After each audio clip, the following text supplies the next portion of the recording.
प्रणाम सब गोटे के। हम नूतन मिश्रा हम एकटा परिछन के गीत लऽ कऽ उपस्थित छी, जेकर रचनाकार छथिन आदरणीय श्री आशुतोष झा जी।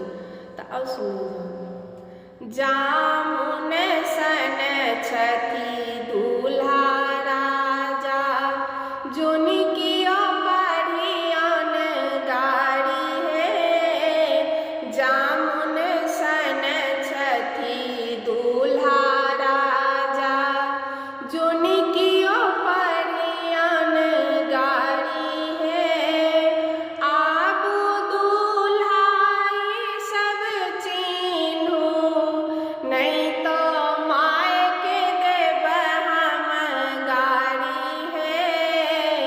जामुन सन छथि दूल्हा राजा, नहीं कियो बढ़ियन गाड़ी हे।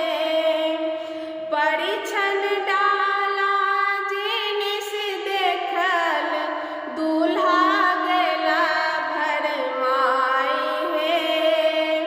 परिछन डाला जिनिस देखल, दूल्हा गेला भरमाई हे। ठक बक के मूरत बताबथ, भालड़ केरा बीर हे। ठक बक के मूरत कहै छथि, भालड़ केरा बीर हे। जामुन सन छथि दूल्हा राजा, नहीं कियो बढ़ियन गाड़ी हे। चिक्कस के आटा कहै छथि, बेसन कहै छथि घाटी हे।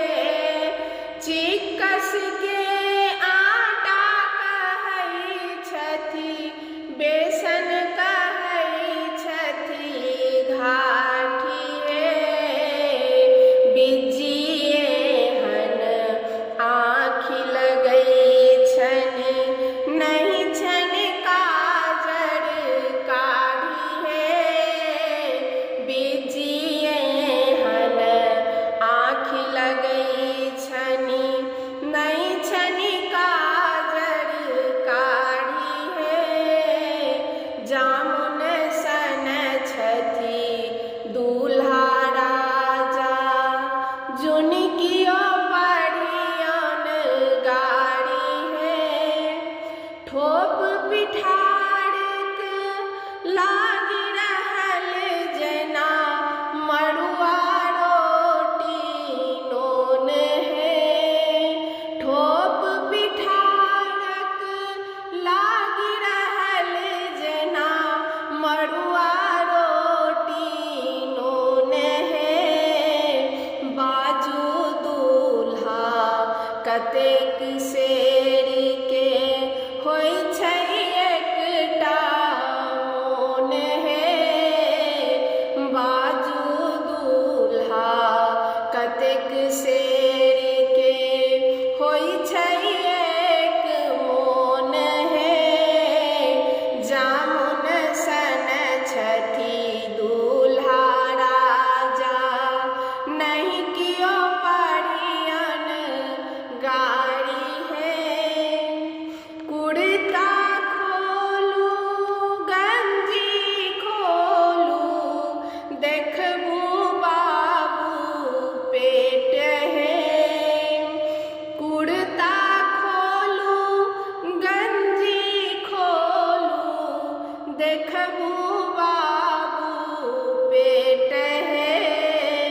पेट पीठ तऽ एक भेल छन, पेट पीठ तऽ एक भेल छन, अन्न सँ नहि छन भेंट हे। जामुन सन छथि दूल्हा राजा, नहीं कियो बढ़ियन गाड़ी हे। आहे नहीं कियो दुर्गा